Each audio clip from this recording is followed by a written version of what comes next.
Assalamualaikum warahmatullahi wabarakatuh. Perkenalkan, nama saya Lapenza Dwi Cahyani, guru kelas 5 SD Negeri Palabuhan Ratu 3, Kabupaten Sukabumi, Jawa Barat. Pada kesempatan ini, saya melaksanakan aksi nyata topik 2, Kurikulum Merdeka, yang terdiri dari 2 modul.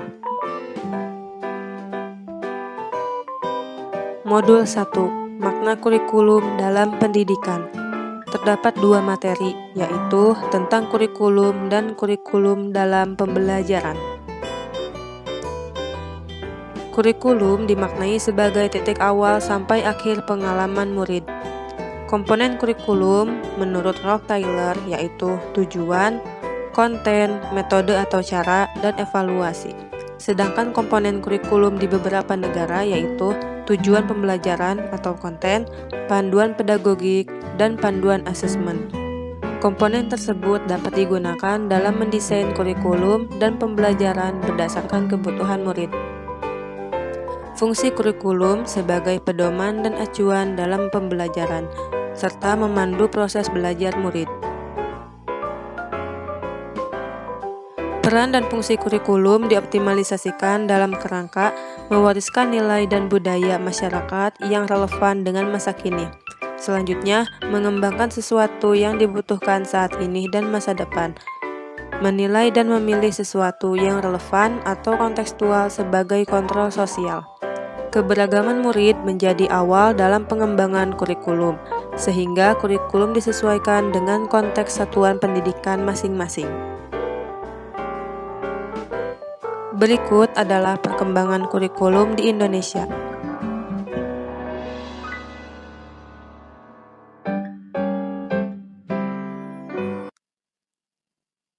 Kurikulum yang baik adalah kurikulum yang sesuai zamannya. Kurikulum bersifat dinamis dan terus dikembangkan atau diadaptasi sesuai konteks dan karakteristik murid, demi membangun kompetensi sesuai kebutuhan. Proyeksi Pendidikan 2030 oleh OECD atau Organization for Economic Cooperation Development, kompetensi berfokus pada kognitif, sikap, psikomotorik, dan value atau nilai. Transformasi pembelajaran menekankan pada penguatan kompetensi dan materi esensial atau pembelajaran bermakna. Proses pembelajaran tersebut dapat menggunakan siklus pembelajaran inquiry, yaitu 1. Menyalakan rasa ingin tahu murid. 2.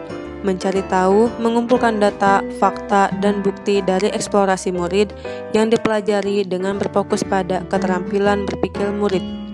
3. Memilah, mengorganisasi, menganalisa, menerjemahkan, dan mengkomunikasikan. 4. Membuat koneksi, mencoba menghubungkan dengan topik lain. 5. Mengambil makna dari kegiatan belajarnya melalui penyelidikan. 6.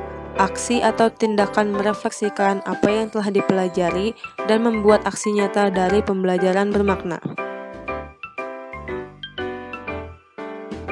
Kurikulum perlu dirubah dan diadaptasi sesuai dengan kebutuhan dan kondisi satuan pendidikan. Perubahan tersebut dipicu oleh isu-isu dunia, diantaranya yaitu perubahan iklim global, teknologi digital, industri multinasional, dan transformasi budaya. Kurikulum diadaptasi dengan merancang Kurikulum Operasional Satuan Pendidikan atau KOSP. Kerangka dasar kurikulum yaitu tujuan pendidikan nasional, profil pelajar Pancasila, struktur kurikulum, prinsip pembelajaran dan asesmen, capaian pembelajaran. Implementasi pengembangan kurikulum di satuan pendidikan yaitu dengan merancang dan mengembangkan KOSP. Adapun komponen KOSP diantaranya yaitu 1. Karakteristik satuan pendidikan. 2. Visi sebagai tujuan jangka panjang sekolah dan nilai-nilai yang mendasari pembelajaran untuk mencapai profil pelajar Pancasila. 3. Misi sebagai cara sekolah dalam mencapai tujuan. 4. Rencana pembelajaran. Setiap sekolah mempunyai kewenangan untuk mengatur alur tujuan pembelajaran, modul ajar, media ajar, asesmen, dan program prioritas satuan pendidikan. 5. Pengorganisasian pembelajaran.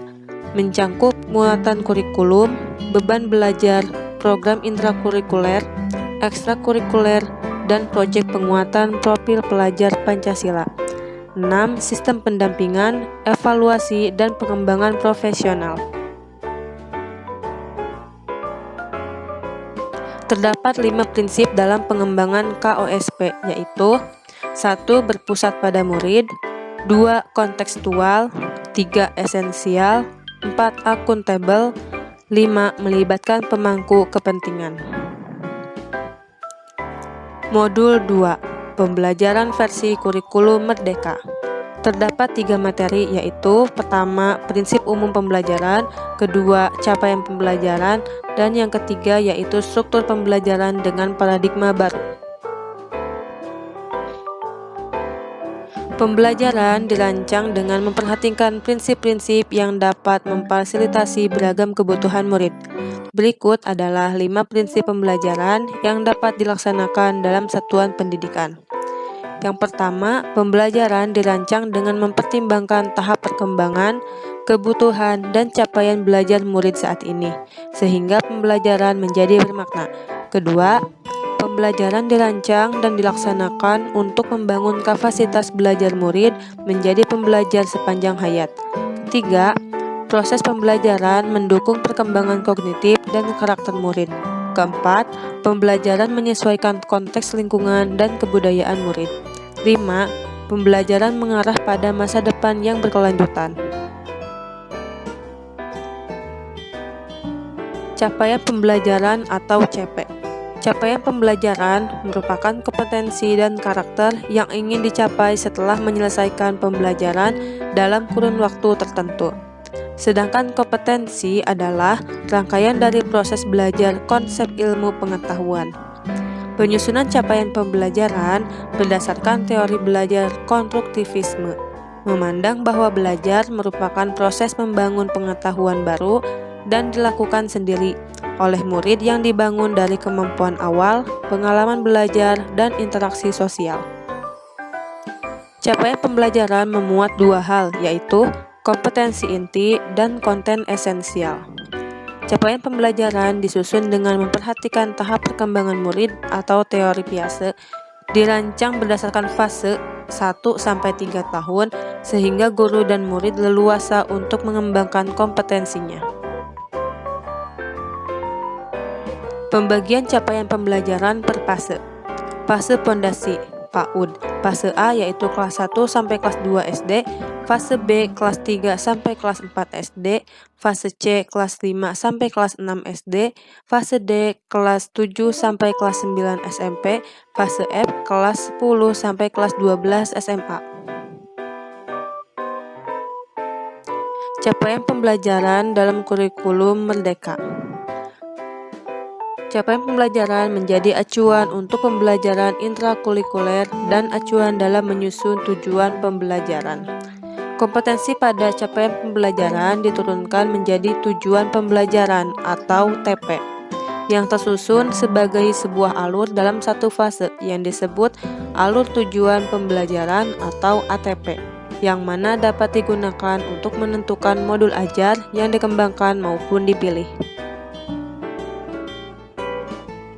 6 dimensi profil pelajar Pancasila menjadi rujukan saat menurunkan capaian pembelajaran menjadi alur tujuan pembelajaran maupun modul ajar.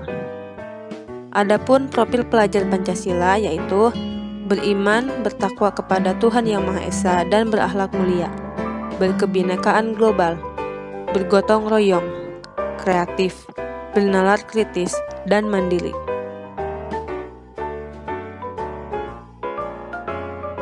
Pembelajaran dengan paradigma baru bertujuan menumbuhkan pembelajar sepanjang hayat yang sesuai dengan profil pelajar Pancasila yang dilaksanakan melalui kurikulum merdeka. Program kurikulum merdeka yaitu intrakurikuler, berisi muatan pelajaran dan muatan tambahan lainnya seperti mulok. Selanjutnya, ekstrakurikuler. Pelaksanaannya dapat dikembangkan oleh satuan pendidikan sesuai kapasitas dan minat karakteristik murid. Dan yang terakhir yaitu proyek penguatan profil pelajar Pancasila.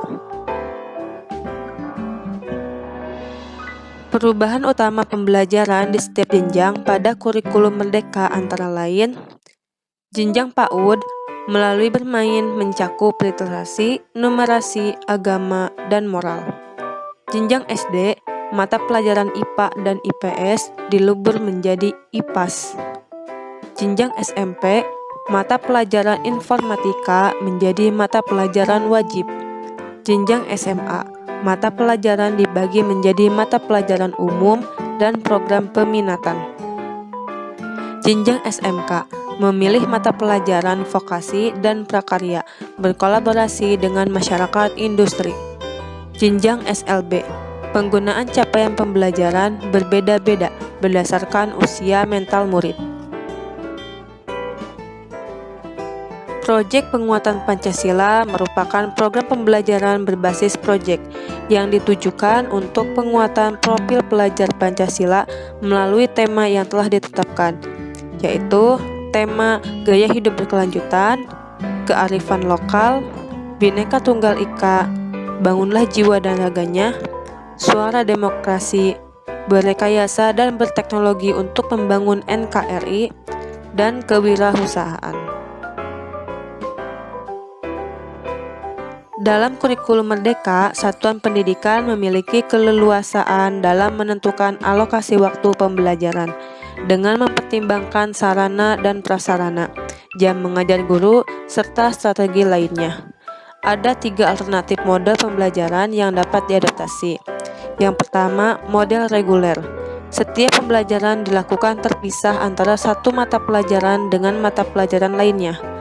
2. Model blok. Waktu pelajaran dikelola dalam bentuk blok-blok waktu. Ketiga, model kolaborasi. Guru berkolaborasi untuk merencanakan, melaksanakan, dan melakukan asesmen untuk suatu pembelajaran terpadu. Demikian penjelasan mengenai topik 2 Kurikulum Merdeka. Semoga bermanfaat. Apabila ada kekurangan, mohon dimaafkan. Wassalamualaikum warahmatullahi wabarakatuh.